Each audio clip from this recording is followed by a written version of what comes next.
আসসালামু আলাইকুম। আজকে একটি নতুন ভিডিও নিয়ে হাজির হলাম আপনাদের কাছে। তো আপনারা দেখতে পাচ্ছেন আজকে W3000 একটা মেশিন তৈরি করেছি আমরা। তো এটাকে আজকে ক্যালিব্রেশন করব। তো ক্যালিব্রেশন মানে হচ্ছে আপনার অ্যাকচুয়াল তাপমাত্রা এবং তাপমাত্রার ডিফারেন্সটা কত। তো আমরা একটি থার্মোমিটার নিয়ে নিচ্ছি অ্যাকচুয়াল তাপমাত্রা দেখার জন্য। তো দেখতে পাচ্ছেন এখানে লাইটটি অফ হওয়ার পর এখানে দেখাচ্ছে 38.6 আর এখানে দেখাচ্ছে 37.9। তো আমরা এটাকে ক্যালিব্রেশন করব। এটাকে আমরা 38.6 বানাবো। তো আমরা এখানে আপ বাটন, এটা ডাউন বাটন, দুইটাকে একসাথে চাপ দিয়ে ধরবো।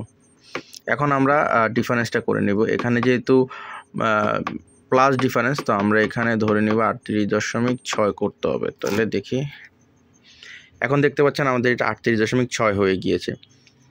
এখানেও আছে 38.6। এখন যদি এরকম হতো যে আমাদের W3001 থেকে এটার তাপমাত্রা কম দেখাচ্ছে, তখন আমাদের করতে হতো মাইনাস করতে হতো। আশা করি ব্যাপারটা আপনারা বুঝতে পেরেছেন। এখানে যেহেতু প্লাস করা হয়েছে কারণ এখানে বেশি আছে। যদি এখানে কম হতো থার্মোমিটারে, অ্যাকচুয়াল থার্মোমিটারে, আর এখানে যদি বেশি হতো তাহলে আমরা মাইনাস করতাম।